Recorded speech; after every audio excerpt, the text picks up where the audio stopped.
Ellos, en fin, son labradores, gente llana, sin mezcla de alguna raza malsonante y, como suele decirse, cristianos viejos ranciosos,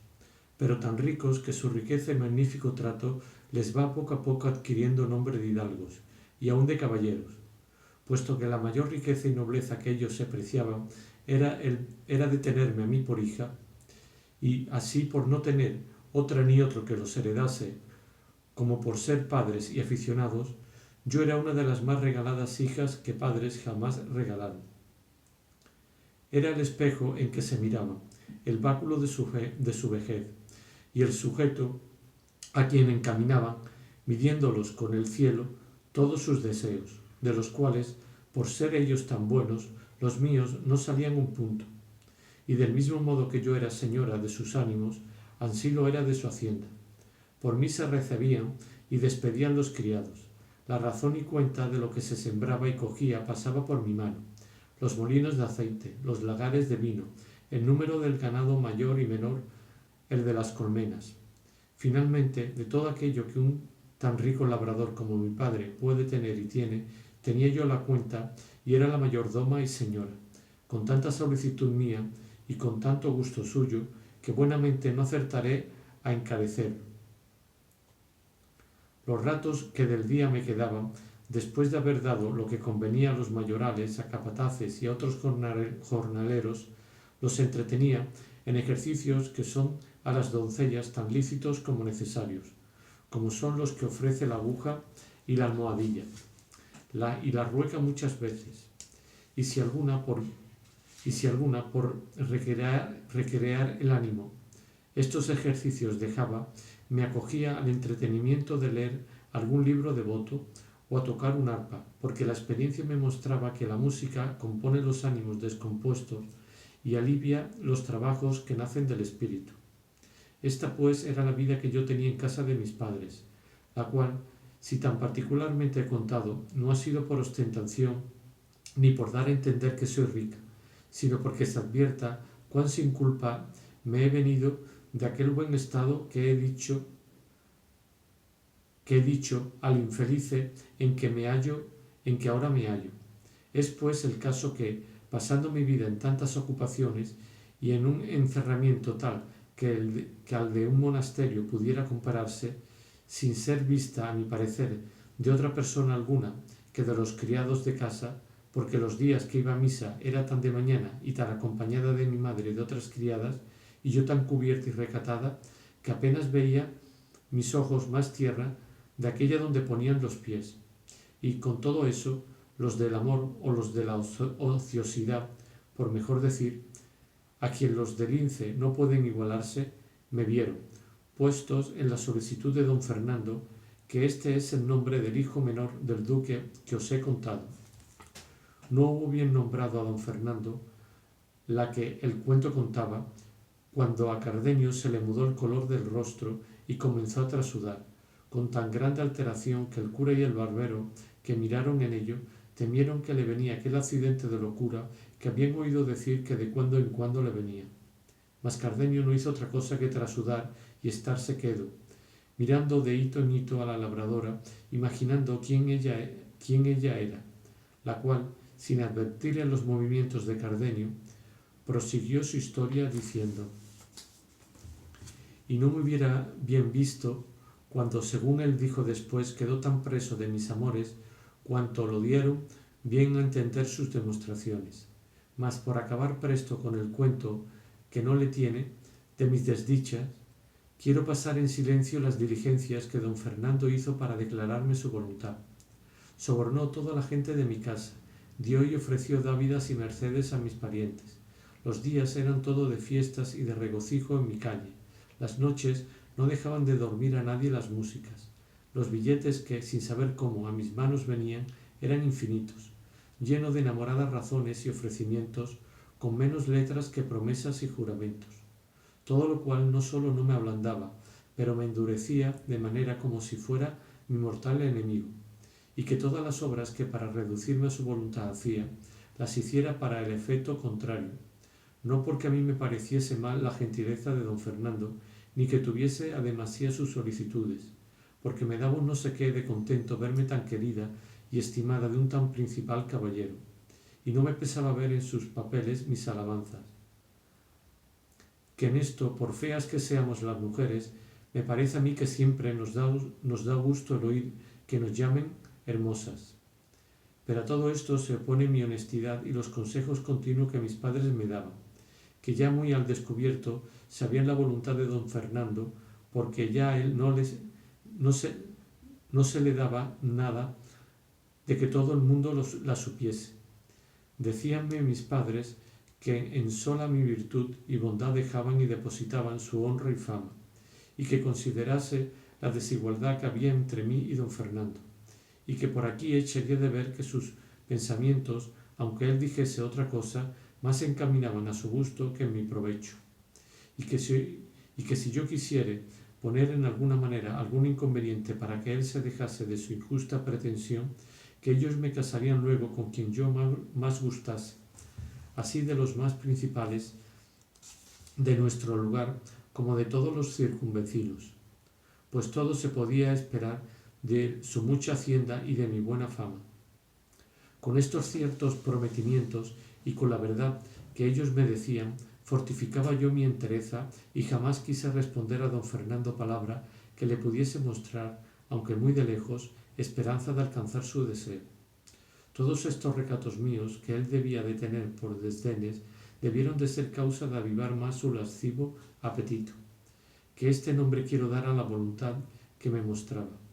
la cual, si ella fuera como debía, no la supiérades vosotros ahora, porque hubiera faltado la ocasión de decíroslas. Finalmente don Fernando supo que mis padres andaban por darme estado, por quitalle a él la esperanza de poseerme, o a lo menos porque yo tuviese más guardas para guardarme. Y esta nueva o sospecha fue causa para que hiciese lo que ahora oiréis.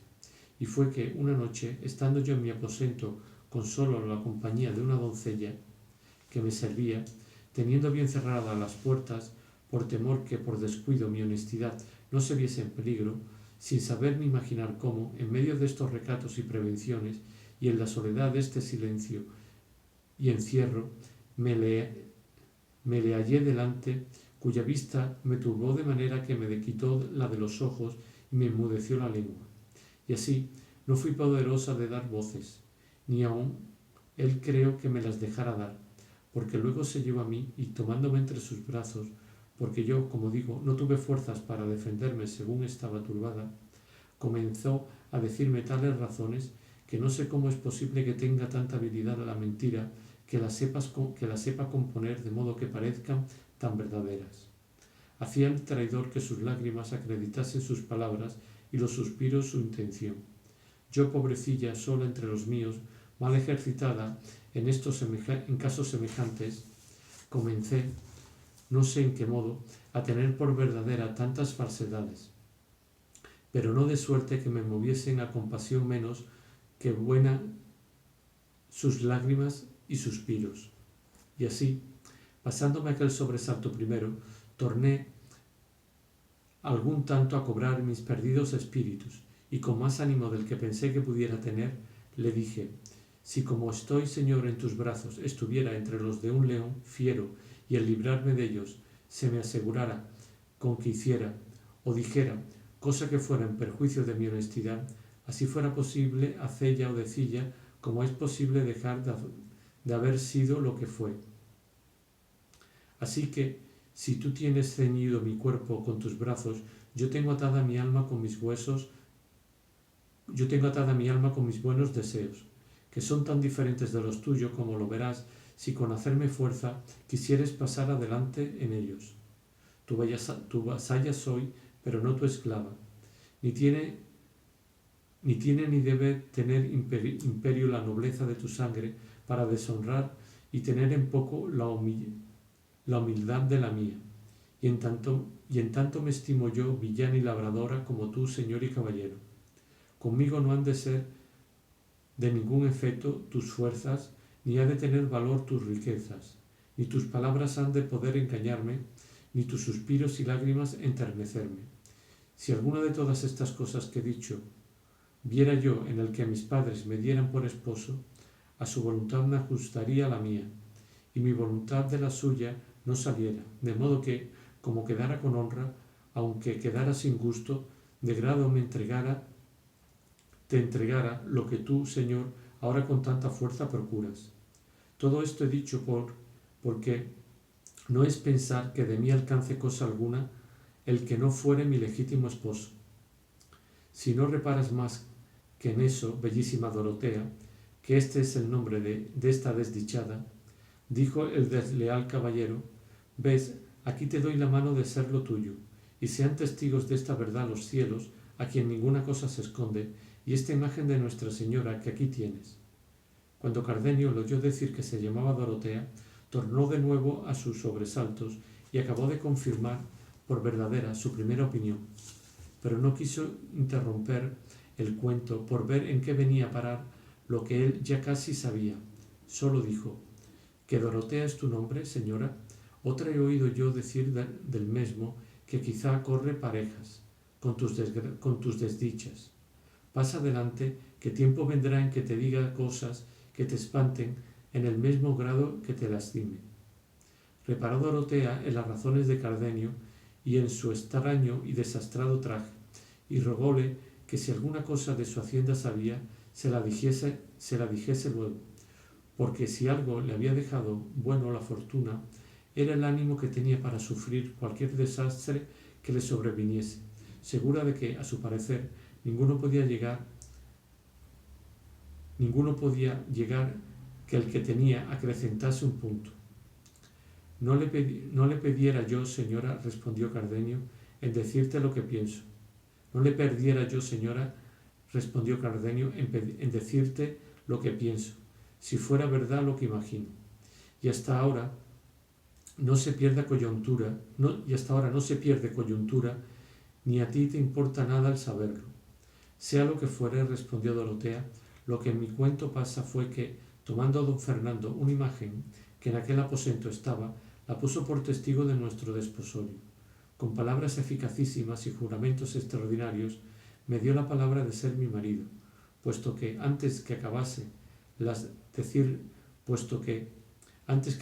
de decirlas, le dije que mirase bien lo que hacía y que considerase el enojo que su padre había de recibir de verle casado con una villana vasalla suya, que no le cegase mi hermosura tal cual era, pues no era bastante para hallar en ella disculpa de su yerro, y que si algún bien me quería hacer, por el amor que me tenía, fuese dejar correr mi suerte a lo igual de lo que mi calidad podía. Porque nunca los tan desiguales casamientos se gozan ni duran mucho en aquel gusto con que se comienza. Todas estas razones que aquí he dicho le dije, y otras muchas de que no me acuerdo, pero no fueron parte para que él dejase de seguir su intento. Bien ansí como el que no piensa pagar, que, al concertar de la barata, no repara en inconvenientes. Yo, a esta razón, hice un breve discurso conmigo, y me dije a mí misma, sí, que no seré yo la primera que por vía de matrimonio haya subido de humilde a grande estado, ni será don Fernando el primero a quien hermosura o ciega afición, que es lo más cierto, haya hecho tomar compañía desigual a su grandeza. Pues si no hago ni mudo ni uso nuevo, bien es acudir a esta honra que la suerte me ofrece, puesto que en este no dure más la voluntad que me muestra de cuanto dura el cumplimiento de su deseo, que, en fin, para con Dios seré su esposa, y si quiero con desdenes despedille, en término le veo que no usan,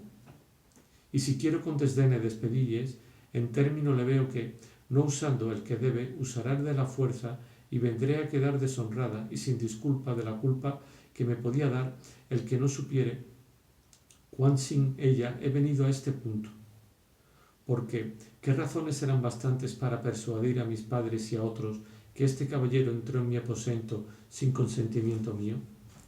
Todas estas demandas y respuestas revolví yo en un instante en la imaginación, y sobre todo me comenzaron a hacer fuerza y a inclinarme a lo que fue, sin yo pensarlo, mi perdición. Los juramentos de don Fernando, los testigos que ponía, las lágrimas que derramaba y finalmente su disposición y gentileza que acompañaba con tantas muestras de verdadero amor, pudieran rendir a otro tan libre y recatado corazón como el mío. Llamé a mi criada para que en la tierra acompañase a los testigos del cielo. Tornó don Fernando a reiterar y confirmar sus juramentos. Añadió a los primeros nuevos santos por testigos. Echóse 1000 futuras maldiciones si no cumpliese lo que me prometía. Volvió a humedecer sus ojos y a acrecentar sus suspiros. Apretóme más entre sus brazos, de los cuales jamás me había dejado, y con esto, y con volver a salir del aposento mi doncella, yo dejé de serlo, y él acabó de ser traidor y fementido. El día que sucedió la noche de mi desgracia, me venía aún no tan apriesa como yo pienso que don Fernando deseaba, porque después de cumplido aquello que el apetito pide, el mayor gusto que puede venir es apartarse de donde le alcanzaron. Digo esto porque don Fernando dio priesa por partirse de mí y por industria de mi doncella, que era la misma que allí le había traído, antes que amaneciese se vio en la calle, y al despedirse de mí, aunque no con tanto ahínco y vehemencia como cuando vino, me dijo que estuviese segura de su fe y de sus firmes y verdaderos sus juramentos. Y, para más confirmación de su palabra, sacó un rico anillo del dedo y lo puso en el mío. En efecto, él se fue y yo quedé ni sé si triste o alegre. Esto sé bien decir, que quedé confusa y pensativa, y casi fuera de mí con el nuevo acaecimiento, y no tuve ánimo o no se me acordó de reñir a mi doncella por la traición cometida de encerrar a don Fernando en mi mismo aposento, porque aún no me determinaba si era bien o mal el que me había sucedido. Díjele al partir a don Fernando que por el mismo camino que aquella noche, que por el mismo camino de aquella podía verme otras noches, pues ya era suya, hasta que, cuando él quisiese, aquel hecho se publicase. Pero no vino otra alguna, sino fue la siguiente, y ni yo pude verle en la calle ni en la iglesia en más de un mes, que en vano me cansé en solicitallo, puesto que supe que estaba en la villa y que los más días iba a caza, ejercicio de que él era muy aficionado. Estos días y estas horas, bien sé yo que para mí fueron aciagos y menguadas, y sé que comencé a dudar en ellos, y aun a descreer de la fe de don Fernando, y sé también que mi doncella oyó entonces las palabras que en represión de su atrevimiento antes no había oído, y sé que me fue forzoso tener cuenta con mis lágrimas y con la compostura de mi rostro, por no dar ocasión a que mis padres me preguntasen que de qué andaba descontenta y me obligasen a buscar mentiras que decilles. Pero todo esto se acabó en un punto, llegándose uno donde se atropellaron respetos y se acabaron los honrados discursos, y a donde se perdió la paciencia y salieron a la plaza mis secretos pensamientos. Y esto fue porque de allí a pocos días se dijo en el lugar como en una ciudad allí cerca se había casado don Fernando con una doncella hermosísima en todo extremo y de muy principales padres, aunque no tan rica que por la dote pudiera aspirar a tan noble casamiento. Díjose que se llamaba Luscinda, que con otras cosas que en sus desposorios sucedieron, dignas de admiración. Oyó Cardenio el nombre de Luscinda y no hizo otra cosa que encoger los hombros, morderse los labios, enarcar las cejas y dejar de allí a poco caer por sus ojos 2 fuentes de lágrimas. Mas no por eso dejó Dorotea de seguir su cuento diciendo: llegó esta triste nueva a mis oídos, y en lugar de dárseme el corazón en hoilla, fue tanta la cólera y rabia que se encendió en él, que faltó poco para no salirme por las calles dando voces, publicando la alevosía y traición que se me había hecho. mas templóse esta furia por entonces con pensar de poner aquella misma noche por obra lo que puse, que fue ponerme en este hábito que me dio uno de los que llaman zagales en casa de los labradores, que era en casa de los labradores, que era criado de mi padre, al cual descubrí toda mi desventura, y le rogué me acompañase hasta la ciudad donde entendí que mi enemigo estaba. Él, después que hubo reprendido mi atrevimiento y afeado mi determinación, viéndome resuelta en mi parecer, se ofreció a tenerme compañía, como él dijo, hasta el cabo del mundo. Luego, al momento, encerré en una almohada de lienzo un vestido de mujer y algunas joyas y dineros, por lo que podía suceder. Y en el silencio de aquella noche, sin dar cuenta a mi traidora doncella, salí de mi casa, acompañada de mi criado y de muchas imaginaciones, y me puse en camino de la ciudad a pie, llevada en vuelo del deseo de llegar, ya que no a estorbar lo que tenía por derecho, a lo menos a decir a don Fernando me dijese con qué alma lo había hecho. Llegué en 2 días y medio donde quería, y en entrando por la ciudad pregunté por la casa de los padres de Lucinda, y el primero a quien hice la pregunta me respondió más de lo que yo quisiera oír. Díjome la casa y todo lo que había sucedido en el desposorio de su hija, cosa tan pública en la ciudad que se hace en corrillos para contarla por toda ella. Díjome que la noche que don Fernando se desposó con Lucinda, después de haber ella dado el sí de ser su esposa,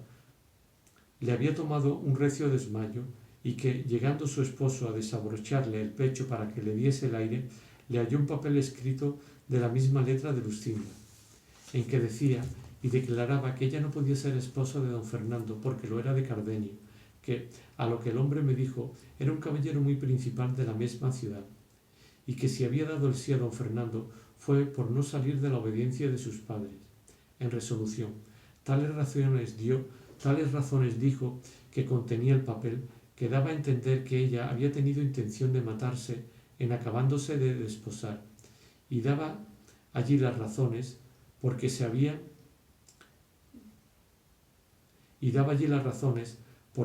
quitado la vida. Todo lo cual dicen que confirmó una daga que le hallaron no sé en qué parte de sus vestidos. Todo lo cual visto por don Fernando, pareciéndole que Lucinda le había burlado y escarnecido y tenido en poco, arremetió a ella antes que de su desmayo volviese, y con la misma daga que le hallaron la quiso dar de puñaladas, y lo hiciera si sus padres y los que se hallaron presentes no se lo estorbaran. Dijeron más, que luego se ausentó don Fernando, y que Lucinda no había vuelto de su parasismo hasta otro día, que contó a sus padres cómo ella era verdadera esposa de aquel Cardenio que he dicho. Supe más, que el Cardenio, según decían, se halló presente en los desposorios, y que, en viéndola desposada, lo cual él jamás pensó, se salió de la ciudad desesperado, dejándole primero escrita una carta donde daba a entender el agravio que Lucinda le había hecho, y de cómo él se iba a donde gentes no le viesen. Esto todo era público y notorio en toda la ciudad, y todos hablaban de ello. Y más hablaron cuando supieron que Lucinda había faltado de casa de sus padres y de la ciudad, pues no la hallaron en toda ella, de que perdían el juicio sus padres y no sabían qué medio se tomar para hallarla. Esto que supe puso en bando mis esperanzas, y tuve por mejor no haber hallado a don Fernando que no hallarle casado, pareciéndome que aún no estaba del todo cerrada la puerta a mi remedio, dándome yo a entender que podría ser que el cielo hubiese puesto aquel impedimento en el segundo matrimonio por atraerle a conocer lo que al primero debía, y a caer en la cuenta de que era cristiano y que estaba más obligado a su alma que a los respetos humanos. Todas estas cosas revolvía en mi fantasía y me consolaba sin tener consuelo, fingiendo unas esperanzas largas y desmayadas para entretener la vida que ya aborrezco. Estando pues en la ciudad sin saber qué hacerme, pues a don Fernando no hallaba, llegó a mis oídos un público pregón donde se prometía gran hallazgo a quien me hallase, dando las señas de la edad y del mismo traje que traía. Y oí decir que se decía que me había sacado de casa de mis padres el mozo que conmigo venía, cosa que me llegó al alma por ver cuán decaída andaba mi crédito, pues no bastaba perderle con mi venida, sino añadir el con quien, siendo sujeto tan bajo y tan indigno de mis buenos pensamientos. Al punto que oí el pregón, me salí de la ciudad con mi criado, que ya comenzaba a dar muestras de titubear en la fe que de fidelidad me tenía prometida. Y aquella noche nos entramos por lo espeso de esta montaña, con el miedo de no ser hallados. Pero, como suele decirse que un mal llama a otro, y que el fin de una desgracia suele ser principio de otra mayor, así me sucedió a mí, porque mi buen criado, hasta entonces fiel y seguro, así como me vio en esta soledad, incitando de su misma bellaquería antes que de mi hermosura, quiso aprovecharse de la ocasión que, a su parecer, estos yermos le ofrecían, y con poca vergüenza y menos temor de Dios ni respeto mío, me requirió de amores. Y viendo que yo, con feas y justas palabras, respondía a las desvergüenzas de sus propósitos, dejó aparte los ruegos, de quien primero pensó aprovecharse, y comenzó a usar de la fuerza. Pero el justo cielo, que pocas o ningunas veces deja de mirar y favorecer a las justas intenciones, favoreció las mías, de manera que con mis pocas fuerzas y con poco trabajo di con él por un derrumbadero, donde le dejé, ni sé si muerto o si vivo. Y luego, con más ligereza que mi sobresalto y cansancio pedían, me entré por estas montañas, sin llevar otro pensamiento ni otro designio que esconderme en ellas y huir de mi padre y de aquellos que de su parte me andaban buscando. Con este deseo, no sé a cuántos meses que entré en ellas, donde hallé un ganadero que me llevó por su criado a un lugar que está en las entrañas de esta sierra, al cual he servido de zagal todo este tiempo, procurando estar siempre en el campo por encubrir estos caballos que ahora, tan sin pensarlo, me han descubierto. Pero toda mi industria y toda mi solicitud fue y ha sido de ningún provecho, pues mi amo vino en conocimiento de que yo no era varón, y nació en él el mismo mal pensamiento que en mi criado. Y como no siempre la fortuna con los trabajos da los remedios, no hallé derrumbadero ni barranco de donde despeñar y despenar al amo, como le hallé para el criado, y así tuve por menor inconveniente dejalle y a esconderme de nuevo entre estas asperezas que probar con él mis fuerzas o mis disculpas. Digo pues que me torné a emboscar y a buscar donde sin impedimento alguno pudiese con suspiros y lágrimas rogar al cielo se duela de mi desventura y me dé industria y favor para salir de ella o para dejar la vida entre estas soledades sin que quede memoria de esta triste que tan sin culpa suya habrá dado materia para que de ella se hable y murmure en la suya y en las ajenas tierras. Capítulo 29, que trata de la discreción de la hermosa Dorotea con otras cosas de mucho gusto y pasatiempo. Esta es, señores, la verdadera historia de mi tragedia. Mirad y juzgad ahora si los suspiros que escuchasteis, las palabras que oísteis y las lágrimas que de mis ojos salían tenían ocasión bastante para mostrarse en mayor abundancia y considerada la calidad de mi desgracia, veréis que será en vano el consuelo, pues es imposible el remedio de ella. Solo ruego lo que con facilidad podréis y debéis hacer, que me aconsejéis dónde podré pasar la vida sin que me acabe el temor y sobresalto que tengo de ser hallada de los que me buscan, que, aunque sé que el mucho amor que mis padres me tienen me asegura que seré de ellos bien recibida, es tanta la vergüenza que me ocupa solo el pensar que, no como ellos pensaban, tengo de parecer a su presencia, que tengo por mejor desterrarme para siempre de ser vista que no verles el rostro con pensamientos que ellos miran el mío, ajeno de la honestidad que de mí se debía de tener prometida. Calló en diciendo esto, y el rostro se le cubrió de un color que mostró bien claro el sentimiento y vergüenza del alma. El de las suyas sintieron los que escuchando la habían tanta lástima como admiración de su desgracia, y aunque luego quisiera el cura consolarla y aconsejarla, tomó primero la mano Cardenio, diciendo: en fin, señora, que tú eres la hermosa Dorotea, la hija única del rico Clenardo. Admirada quedó Dorotea cuando oyó el nombre de su padre, y de ver cuán de poco era el que la nombraba, porque ya se ha dicho de la mala manera que Cardenio estaba vestido, y así le dijo: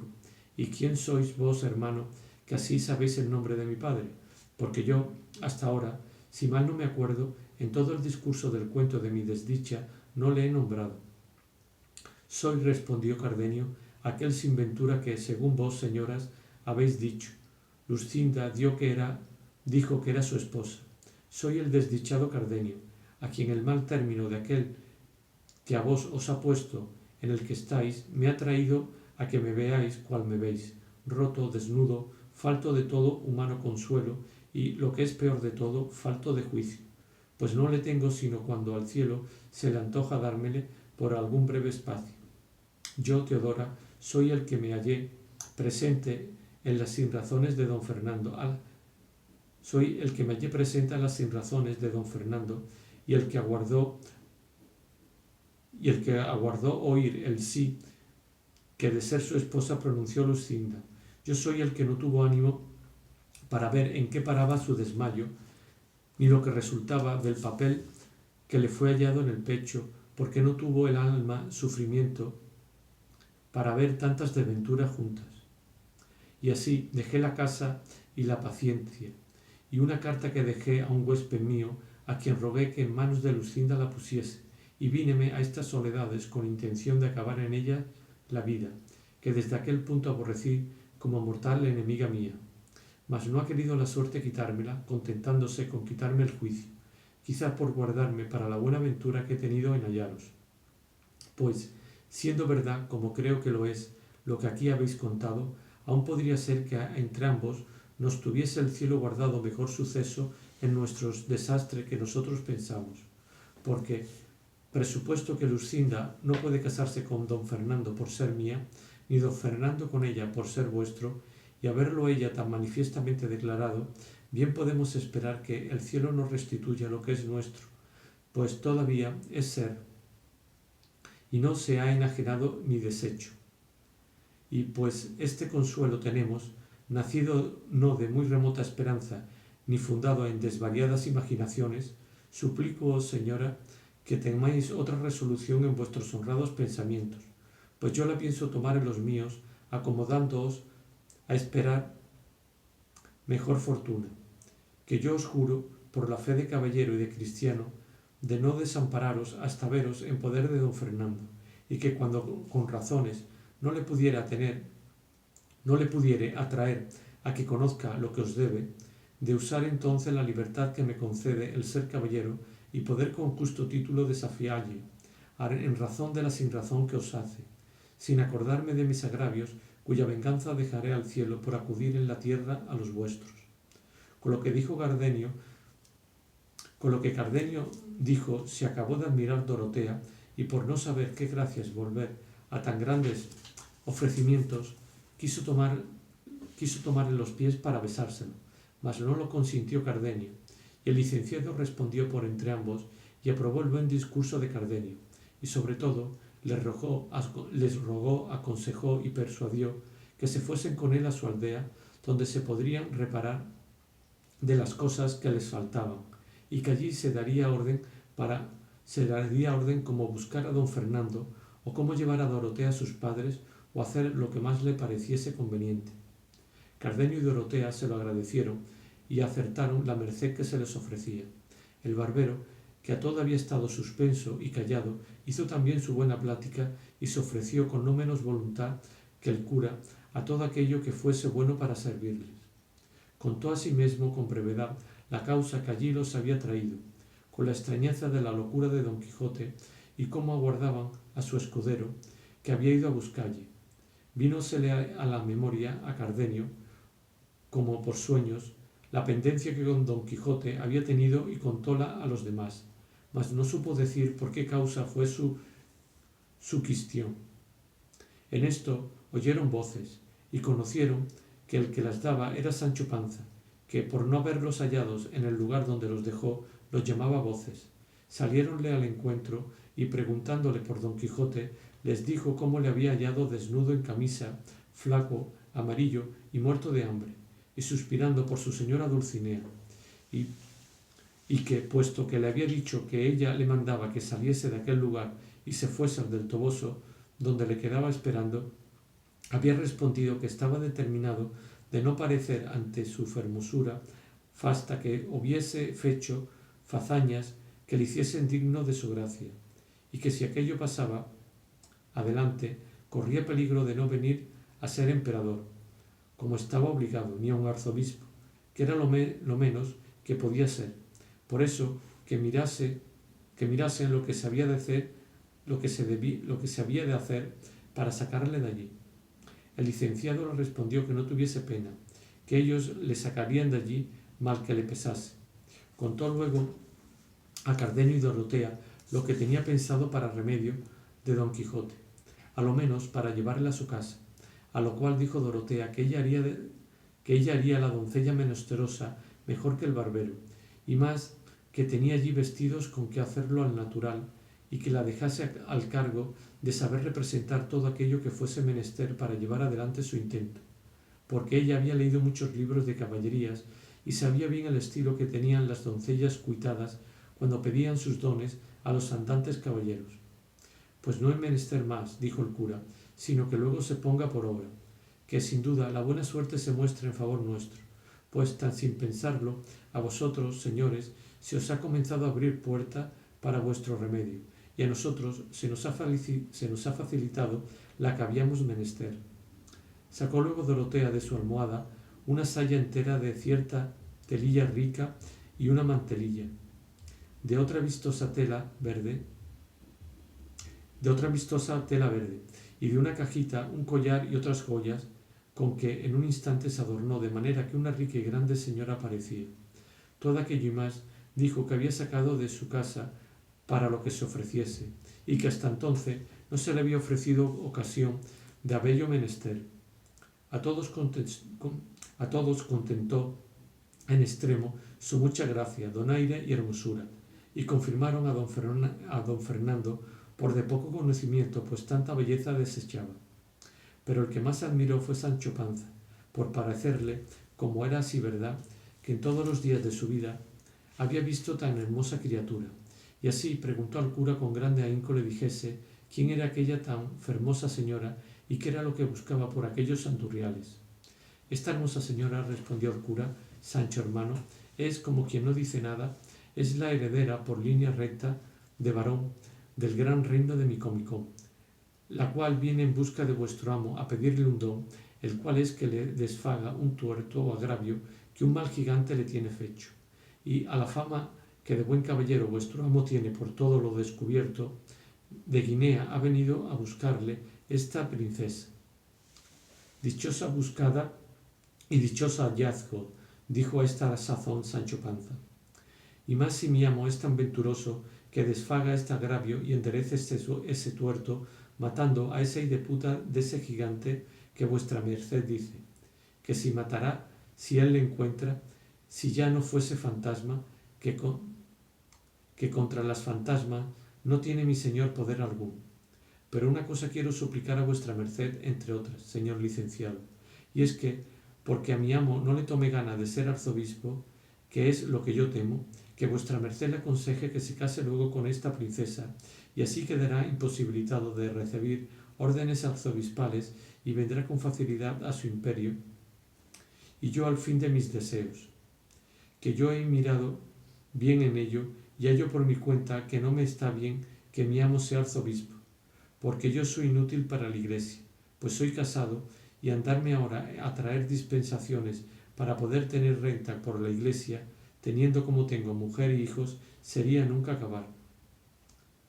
Así que, Señor, todo el toque está en que mi amo se case luego con esta señora, que hasta ahora no sé su gracia, y así no la llamo por su nombre. Llámese, respondió el cura, la princesa Micomicona, porque, llamándose su reino Micomicón, claro está que ella se ha de llamar así. No hay duda en eso, respondió Sancho, que yo he visto a muchos tomar el apellido y alcurnia del lugar donde nacieron, llamándose Pedro de Alcalá, Juan de Úbeda y Diego de Valladolid. Y esto mismo se debe de usar allá en Guinea, tomar las reinas los nombres de sus reinos. Así debe de ser, dijo el cura, y en lo de casarse vuestro amo, yo haré en ello todos mis poderíos. Con lo que quedó tan contento Sancho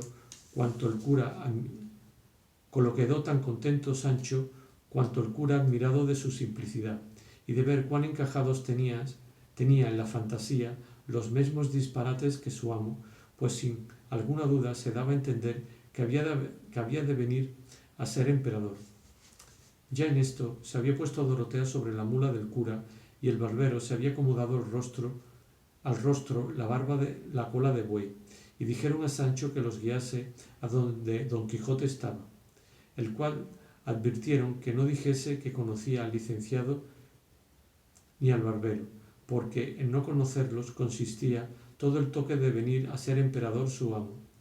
puesto que ni el cura ni Cardenio quisieron ir con ello porque no se le acordase a Don Quijote la pendencia que don Cardenio había tenido, y el cura porque no era menester por entonces su presencia. Y así los dejaron ir delante, y ellos los fueron siguiendo a pie poco a poco. No dejó de avisar el cura lo que había de hacer Dorotea, a lo que ella dijo que descuidasen, que todo salía sin faltar, punto, como lo pedían y pintaban los libros de caballerías. 3/4 de legua habían andado cuando descubrieron a Don Quijote entre unas intrincadas peñas, ya vestido, aunque no armado, y así como Dorotea le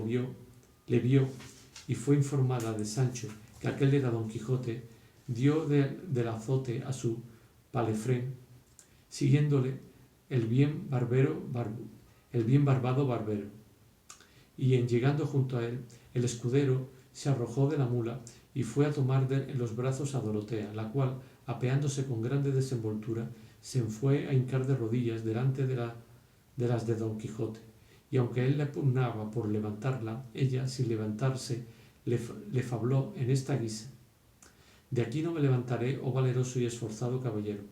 hasta que la vuestra bondad y cortesía me otorgue un don, el cual redundará en honra y prez de vuestra persona y en pro de la más desconsolada y agraviada doncella que el sol ha visto.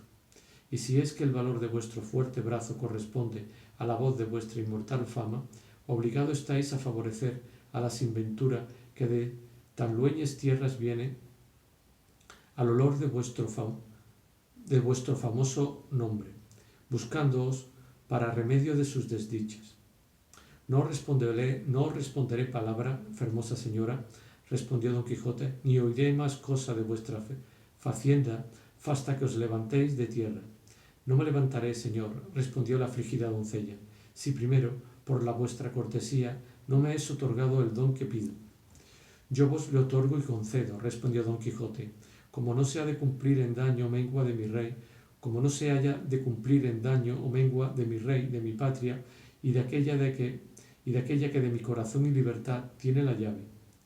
No será en daño ni en mengua de los que decís, mi buen señor, replicó la dolorosa doncella. Y, estando en esto, se llegó Sancho Panza al oído de su señor, y muy pasito le dijo: bien puede vuestra merced, señor, concederle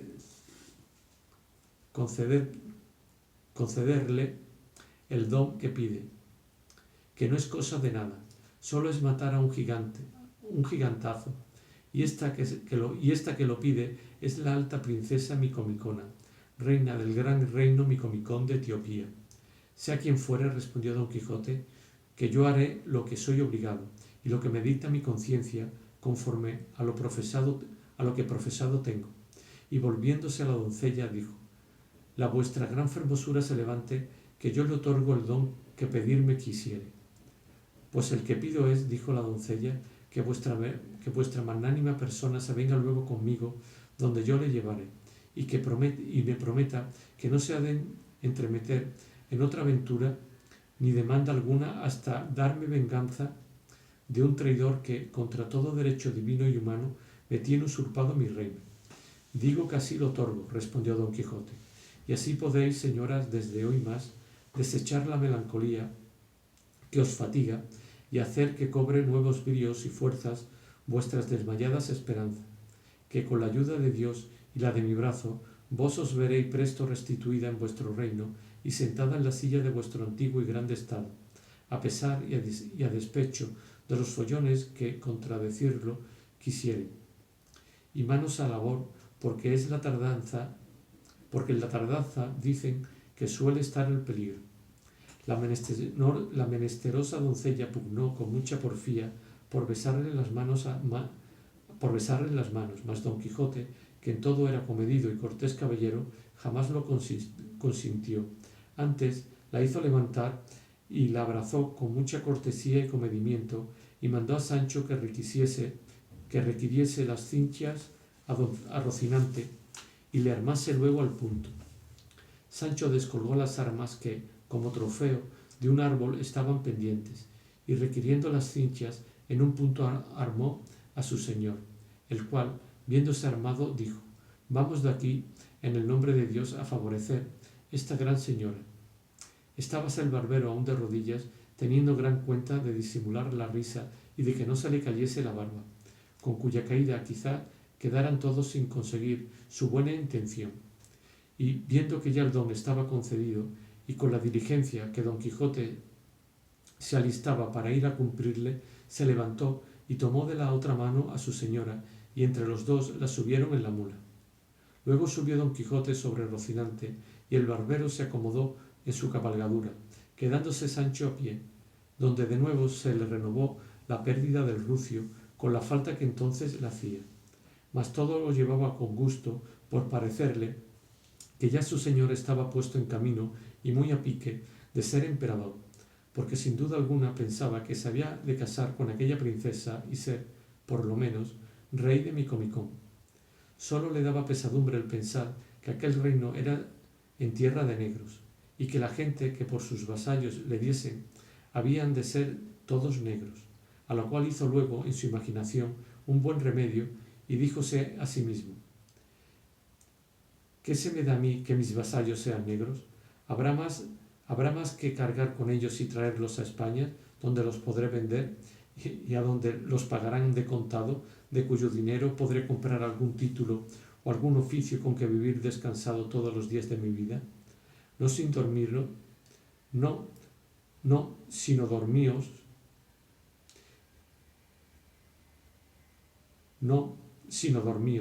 y no tengáis ingenio ni habilidad para disponer de las cosas y para vender 30 o 10.000 vasallos dácame estas pajas. Par Dios que los he de volar, chico con grande o como pudiere, y que por negros que sean, los he de volver blancos o amarillos. Llegaos, que me mamo el dedo. Con esto andaba tan solícito y tan contento que se le olvidaba la pesadumbre de caminar a pie. Todo esto miraban de entre unas breñas Cardenio y el cura, y no sabían qué hacer para juntarse con ellos. Pero el cura, que era gran tracista, imaginó luego lo que harían para conseguir lo que deseaban, y fue que con unas tijeras que traía en un estuche, quitó con mucha presteza la barba a Cardenio, y vistióle un capotillo pardo que él traía, y diole un herreruelo negro, y él se quedó en calzas y en jubón, y quedó tan otro de lo que antes parecía Cardenio, que él mesmo no se reconociera, aunque a un espejo se mirara. Hecho esto, puesto que ya los otros habían pasado delante en tanto que ellos se disfrazaban con facilidad, salieron al camino real antes que ellos, porque las malezas y malos pasos de aquellos lugares no concedían que anduviesen tanto los de a caballo como los de a pie. En efecto, ellos se pusieron en el llano a la salida de la sierra, y así como salió de ella Don Quijote y sus camaradas, el cura se le puso a mirar muy despacio, dando señales de que la había reconocido, y al cabo de haberle una buena pieza estado mirando, se fue a él, abiertos los brazos y diciendo a voces: para bien se ha hallado el espejo de la caballería, el mi buen compatriote Don Quijote de la Mancha, la flor y la nata de la gentileza, el amparo y remedio de los menesterosos, la quintesencia de los caballeros andantes. Y diciendo esto, tenía abrazado por la rodilla de la pierna izquierda Don Quijote, el cual, espantado de lo que veía y oía decir y hacer aquel hombre, se le puso a mirar con atención, y al fin le conoció y quedó como espantado de verle. Hizo grande fuerza por apearse, mas el cura no lo consintió, por lo cual Don Quijote decía: déjeme vuestra merced, señor licenciado, que no es razón que yo esté a caballo y una tan reverenda persona como vuestra merced esté a pie. Eso no consentiré yo de ningún modo, dijo el cura. Estése la vuestra grandeza a caballo, pues estando a caballo acaba las mayores fazañas y aventuras que en nuestra edad se han visto, que a mí, aunque indigno sacerdote, bastárame subir en las ancas de una de estas mulas de estos señores que con vuestra merced camina, si no lo han por enojo. Y aunque haré cuenta que voy caballero sobre el caballo Pegaso o sobre la cebra o alfana en que cabalgaba aquel famoso moro Muzaracate, que aún hasta ahora yace encantado en la gran cuesta Zulema, que dista poco de la gran Compluto. Aún no caía yo en tanto, mi señor licenciado, respondió Don Quijote, y yo sé que mi señora la princesa será servida por mi amor de mandar a su escudero dé a vuestra merced la silla de su mula, que él la podrá acomodar a las ancas, que él podrá acomodarse en las ancas si es que ellas la sufre. Si sufre, a lo que yo creo, respondió la princesa, y también sé que no... Si sufre, a lo que yo creo, respondió la princesa, y también sé que no será menester mandárselo al señor mi escudero, que él es tan cortés y tan cortesano que no consentirá que una persona eclesiástica vaya a pie pudiendo ir a caballo. Así es, respondió el barbero, y apeándose en un punto, convidó al cura con la silla, y él la tomó sin hacerse mucho de rogar. Y fue el mal que al subir a las ancas el barbero,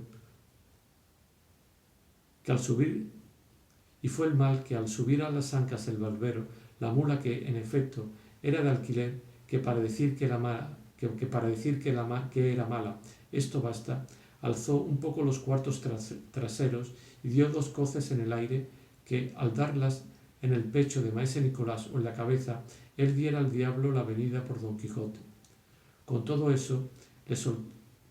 le sobresaltaron de manera que cayó en el suelo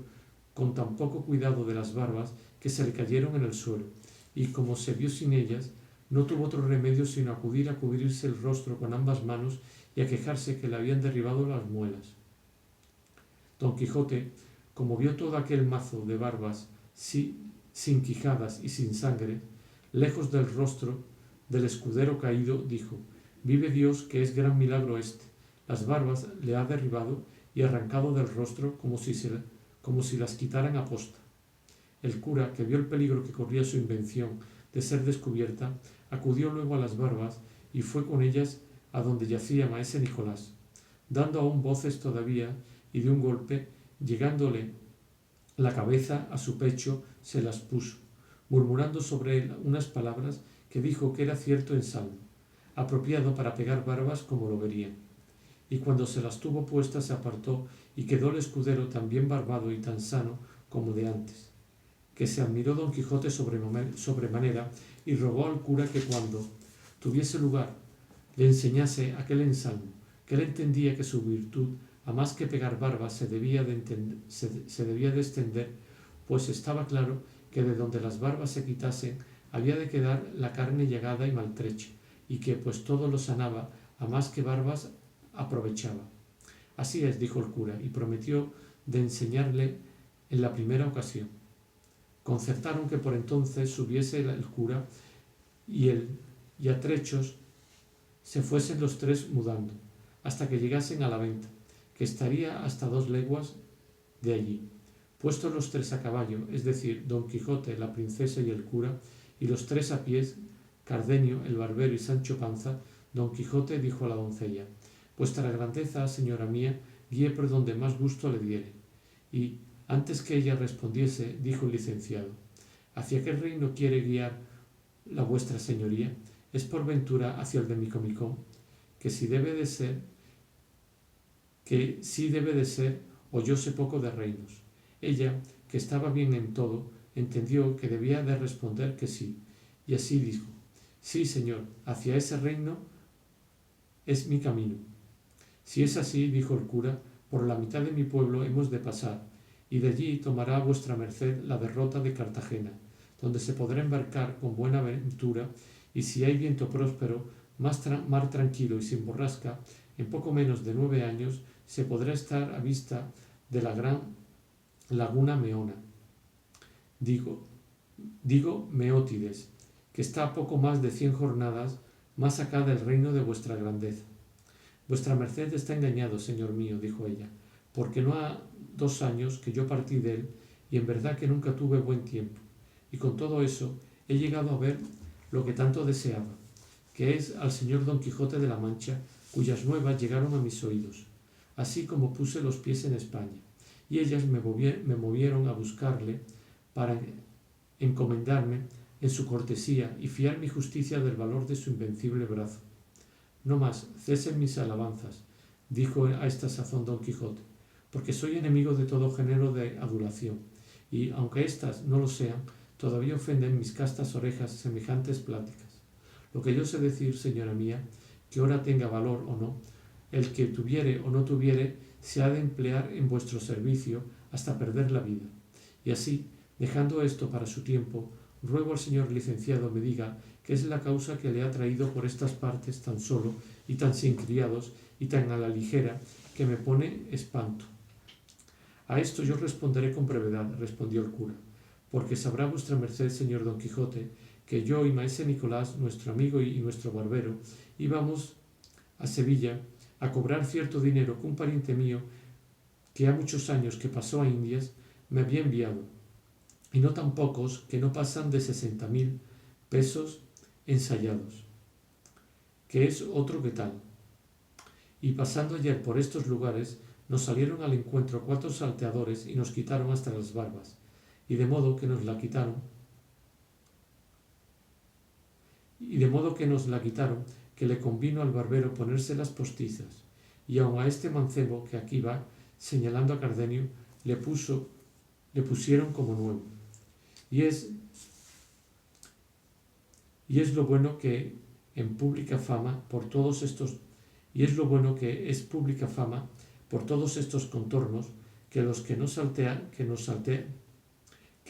saltearon son de unos galeotes que dicen que libertó casi en este mismo sitio un hombre tan valiente que, a pesar del comisario y de las guardas, los soltó a todos, y sin duda alguna él debía de estar fuera de juicio o deber de ser tan grande bellaco como ellos,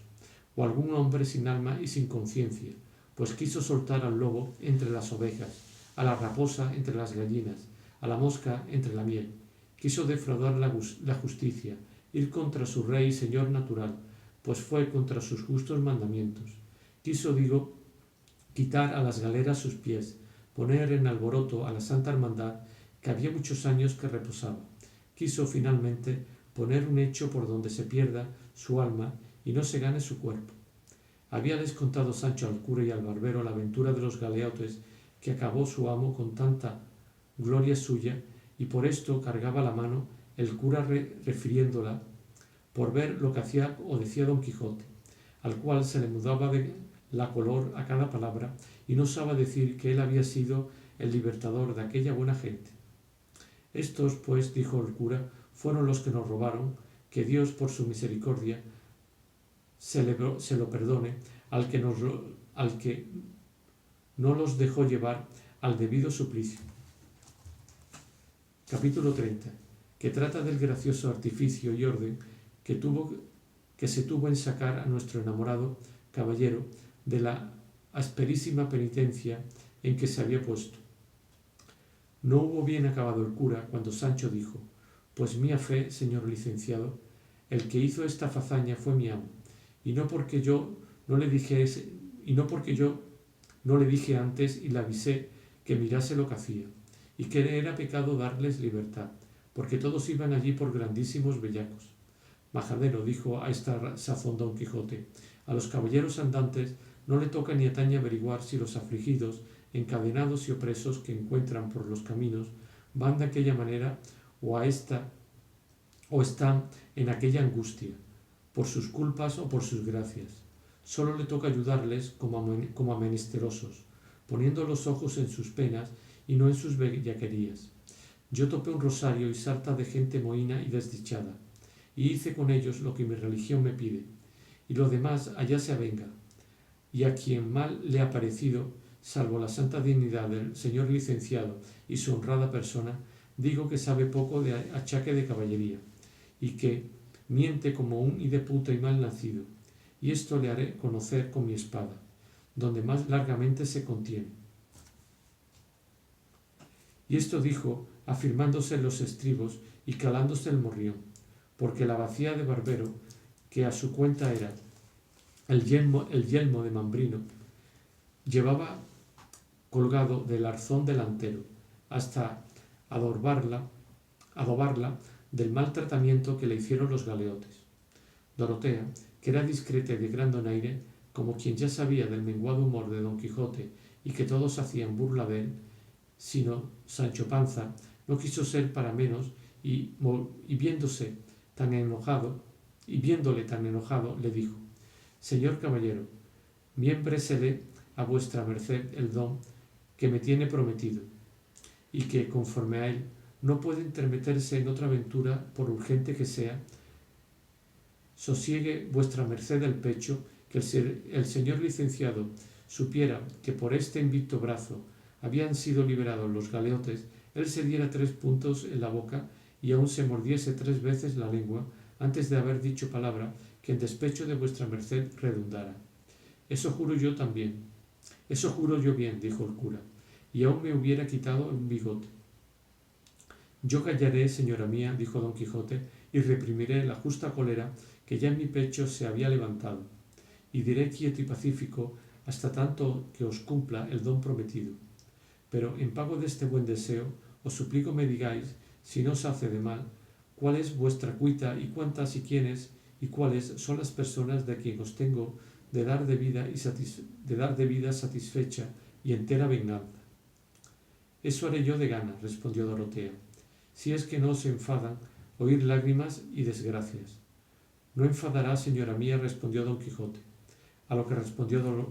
Dorotea. Pues así es, esténteme vuestras mercedes atentos. No hubo ella dicho esto cuando Cardenio y el barbero se le pusieron al lado, deseosos de ver cómo fingía su historia la discreta Dorotea, y lo mismo hizo Sancho, que tan engañado iba con ella como su amo. Y ella, después de haberse puesto bien en la silla y prevenirse con toser y hacer otros ademanes, con mucho donaire comenzó a decir de esta manera: primeramente quiero que vuestras mercedes sepan, señores míos, que a mí me llaman, y detúvese aquí un poco, porque se le olvidó el nombre que el cura le había puesto, pero él acudió al remedio porque entendió en lo que reparaba, y dijo: no es maravilla, señora mía, que la vuestra grandeza se turbe y empache contando sus desventuras, que ellas suelen ser tales que muchas veces quitan la memoria a los que maltratan, de tal manera que aun de sus mismos nombres no se les acuerda, como han hecho con vuestra gran señoría, que se ha olvidado que se llama la princesa Micomicona, legítima heredera del reino Micomicón. Y con este apuntamiento puede la vuestra grandeza reducir ahora fácilmente a su lastimada memoria, todo aquello que contar quisiere. Así es la verdad, respondió la doncella, y desde aquí adelante creo que no será menester apuntarme nada, que yo saldré al buen puerto con mi verdadera historia, la cual es que el rey mi padre, que se llama Tinacrio el Sabidor, fue muy docto en esto que llaman el arte mágica, y alcanzó por su ciencia que mi madre, que se llamaba la reina Jaramilla, había de morir primero que él, y que de allí a poco tiempo él también había de pasar de esta vida, y yo había de quedar huérfana de padre y madre. Pero decía él que no le fatigaba tanto esto como le ponía en confusión saber, por cosa muy cierta, que un descomunal gigante, señor de una grande ínsula que casi alinda con nuestro reino, llamado Pandafilando de la fosca vista, porque es cosa averiguada que, aunque tiene los ojos en su lugar y derechos, siempre mira al revés como si fuese bizco, y esto lo hace él de maligno y por poner miedo y espanto a los que mira. Digo que supo que este gigante, en sabiendo mi orfandad, había de pasar con gran poderío sobre mi reino y me lo había de quitar todo, sin dejarme una pequeña aldea donde me recogiese, pero que podía excusar toda esta ruina y desgracia si yo me quisiese casar con él. Mas, a lo que él entendía, jamás pensaba que me vendería a mí en voluntad de hacer tan desigual casamiento. Y dijo en esto la pura verdad, porque jamás me ha pasado por el pensamiento casarme con aquel gigante, pero ni con